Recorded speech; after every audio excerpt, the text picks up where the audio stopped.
Yan, na-update tayo sa baby ng aking alaga. Ayun ko pang ilang days na to, nalimutan ko na din. Pero wala pa 1 week to, Carlo, no? O meron na? Ito ang panganay na unang lumabas. Yan. Ito yung unang lumabas. Siya ay babae. Babae ito. At pure white. Nagmana sa nanay. Yan. Yan. Oh, ito na. Oh, oh. And the second baby is kulay black. Ito ang pangalawa. Kahawig ni Blackie. Yan ang kanyang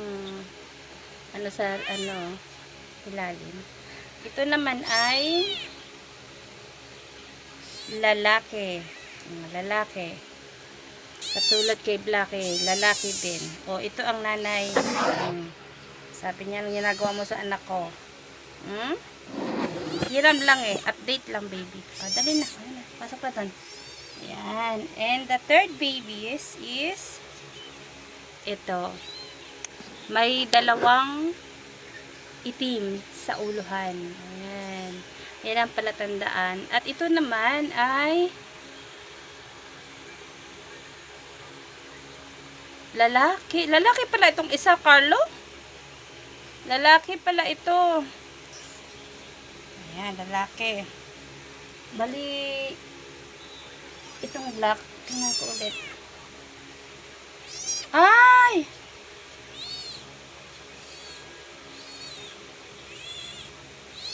Oh, lalaki din talaga to. Lalaki. So, dalawa pala ang lalaki.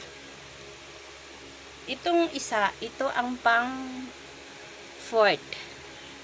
Ito ang cute na gustong gusto ko. Kasi, halo. Bagay wala siyang white. But, ang ano niya is black and orange. Yung tatay kasi nila is pure orange yun. Kaya lang namatay. Kaya buti nga kamo na stud niya tong isa. And then, i-check ko kung babae ba to or lalaki.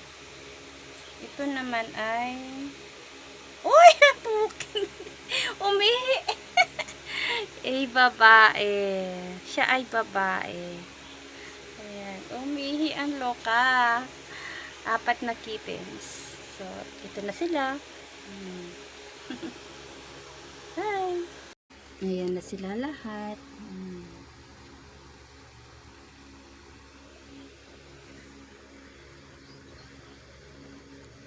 Dede na sila sa kanilang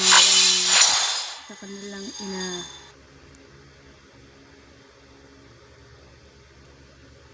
Yung isa nandun sa likuran. Alik ka dito. Magbibi ka.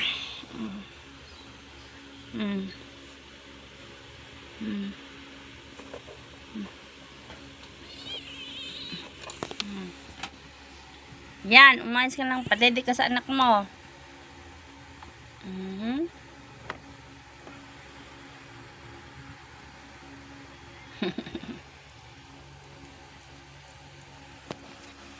Okay. Sa aking alaga na si Princess. Ayan ang kanyang ayan ang nanay. At yun ang dalawang baby. At nasa akin ang dalawa. Ayan na sila.